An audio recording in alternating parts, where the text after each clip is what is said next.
parametric equations, eliminating the parameter. So if you decide to look at this in the book, you should look at section 6.3 to get help.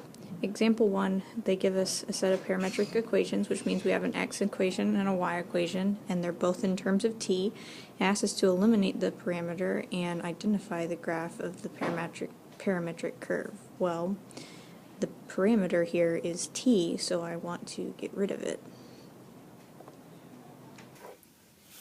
So the way we eliminate a parameter is to solve one of our equations, or one way, and usually the easiest way is to solve one of our equations for t and then put that into the other equations. Here's what I mean is let's solve this equation for t.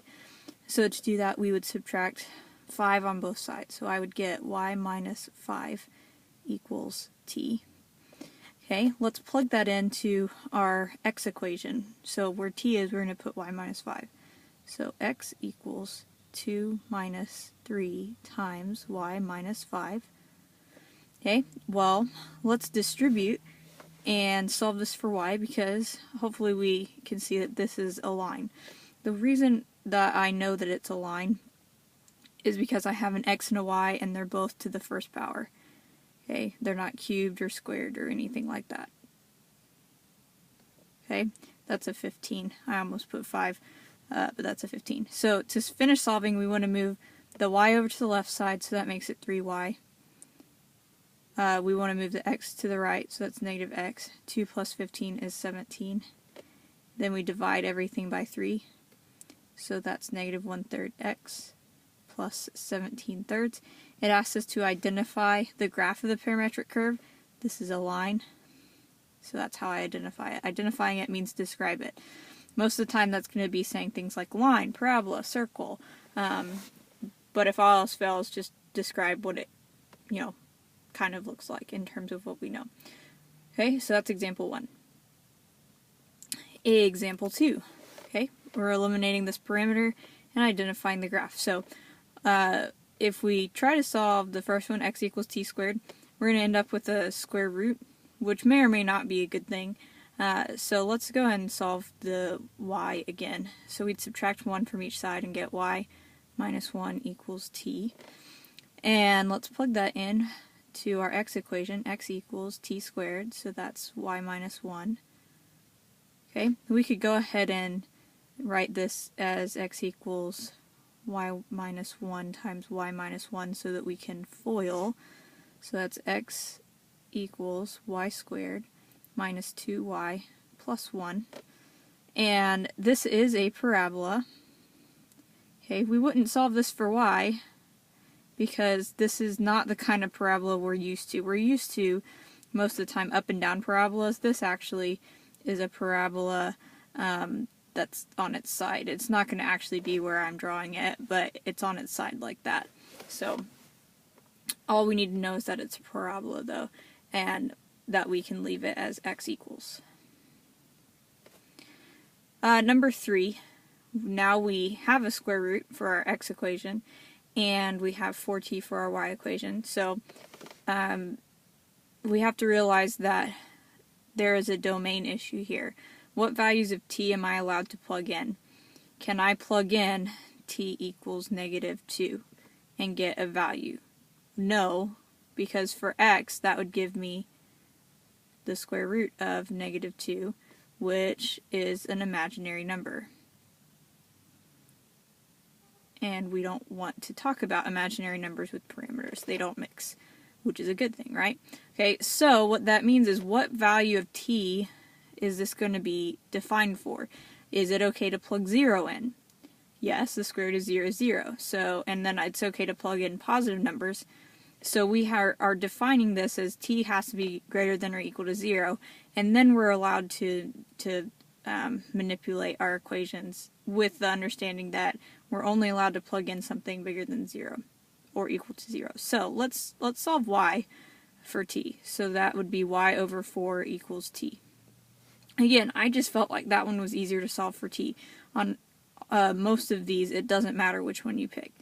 So I'm going to put that in for x equals. So x equals the square root of y over 4. Well, let's try to simplify, we can square both sides. Okay, and so then that gives us x squared equals y over 4.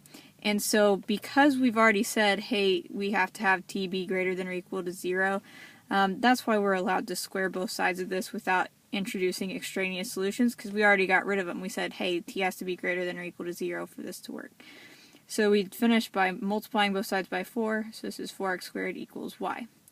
Okay, well, identifying the graph. If I have 4x squared equals y, and we're saying also with the restriction that t has to be greater than or equal to 0, well, there's not a t here. So what values actually do I have to have? Like, how do I need to manipulate this equation?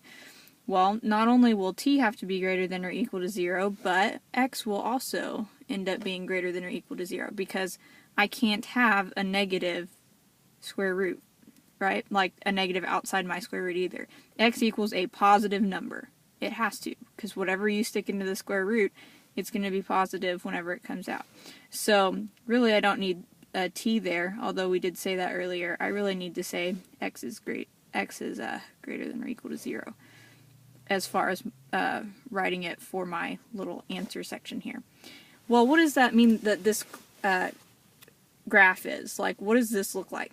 Let's find out. So I have this all up here at once. I took some pictures of my calculator. So let's look at this one at a time. Let's look up here, okay, at this screenshot.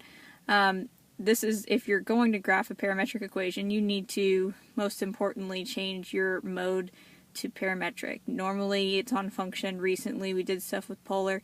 Now we're going to parametric. And then the next thing we want to do is go to y equals, and now look, we have, instead of just y1, y2, y3, y4 going down, we have basically a set of parametric equations. You put in x1, y1 if you have one equation, and then if you have another set, you do x2, y2, and so on and so forth. So look, I've got them in there. Go to your window, because it may or may not be something that's going to work. For our t-min and our t-max, in this case, negative 10 to 10 would work. We're just saying the values of t, and really we could say from 0 to 10 or whatever, and it'd be fine. But this is, I picked negative 10 to show you, okay, there really isn't anything whenever t is less than 0. Your t-step needs to be something like 0.1. Make sure your x-min and your x-max and your scales and stuff are something normal, because depending on what you've graphed recently, they may not be. And then when you press graph, this is what that should look like. So it would have been a parabola if it was not for the fact that we had a square root, which meant that we couldn't have negative numbers over here. So I guess that we would go backwards and say it's half a parabola. And that's basically about all we can really do. Alright, so last example is not here. Hang on. There it is. Okay, so example 4, we are going to eliminate the parameter and identify the graph, but we've got sine and cosine, and if we are trying to solve this, one of these for t, I guess maybe we could use inverse sine or inverse cosine, but that's going to end up restricting ourselves to what inverse sine and inverse cosine has. So let's try it a different way. Basically, sines and cosines and all of that are going to make this be a completely different type of problem. Okay, let's square each of these equations. So square both sides. So we have x squared equals, if I square this, okay, then that means I have 2 squared and sine squared. Okay, both things are squared. And let's square our y equation. Same thing happens.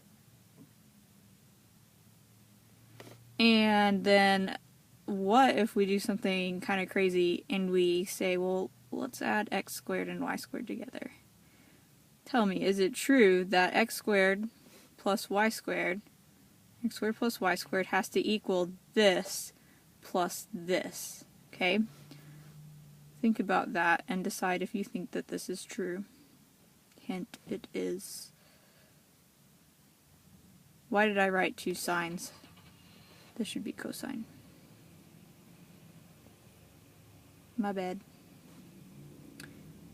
I'm sure you were thinking, hey, Miss Stevenson, that should have been cosine. Okay, now I've got everything all right. Well, where can we go from here? Well, we could say x squared plus y squared. Let's factor that 4 out, because there's a 4 for both of them. And sine squared plus cosine squared. That looks really nice. It seems like that equals something. Let me just pull out my unit circle card and look at the Pythagorean identities and remember, oh yeah, sine squared plus cosine squared equals 1. Okay, so let's change that to 1, and that gives us x squared plus y squared equals 4 times 1, which is 4. Now that is a circle with a radius of 2 centered at 0, 0.